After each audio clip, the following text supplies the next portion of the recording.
What if it were possible to live without conflict? Great teachers like the Buddha and Krishnamurti suggest it is.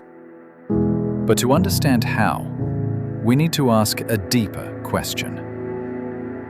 What if the way we see reality is wrong? And what happens when we finally see things as they truly are? The moment you see a color or a flower, your mind instantly says, "I see red. This is a rose." But notice what just happened. That little phrase divided the world into me and rose. Thought and language don't just describe life, they shape how we experience it. Krishnamurti called this the smoke. Endless naming, comparing, remembering.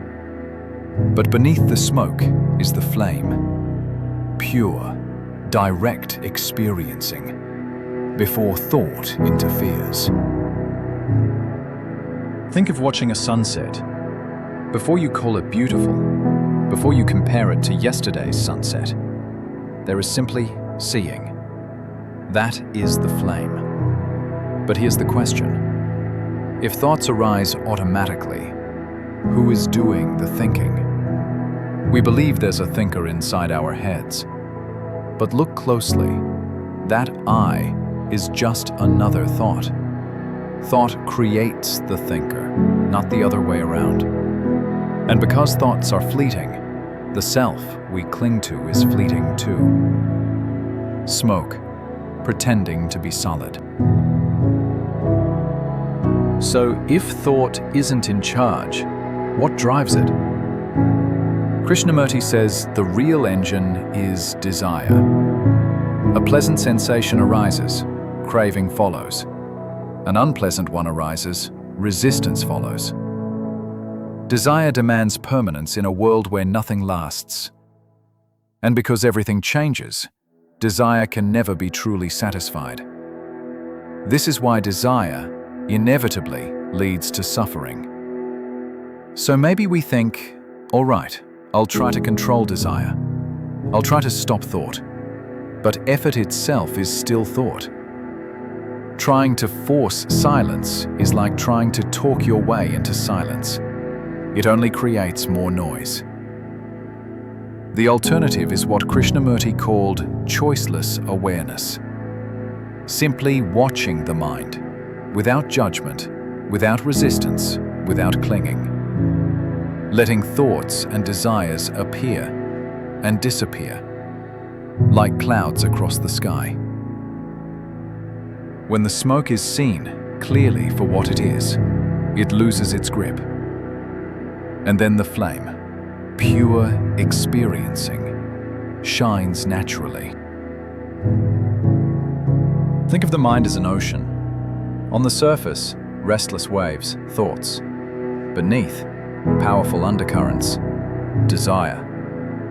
And deeper still, the ocean floor, the still foundation of awareness itself. That awareness is always here. Not mystical, not distant, just the simple fact that you are aware right now. So why don't we see this? Because it's too simple. The mind wants complexity. Desire wants excitement. But what is can't be possessed. It can't be displayed. It can only be lived. Jesus once said, "Before Abraham was, I am." Not pointing to himself as a person, but to the timeless I am of awareness. On his deathbed, the Buddha told his disciples, "Be islands unto yourselves. Seek no external refuge." He too pointed to the same truth, awareness itself. Across traditions, the message is the same. Freedom does not come from outside. It comes from seeing directly. All these words, from the Buddha, from Krishnamurti, from me, are still just smoke. They can only point. They are not the flame. The flame is direct experience.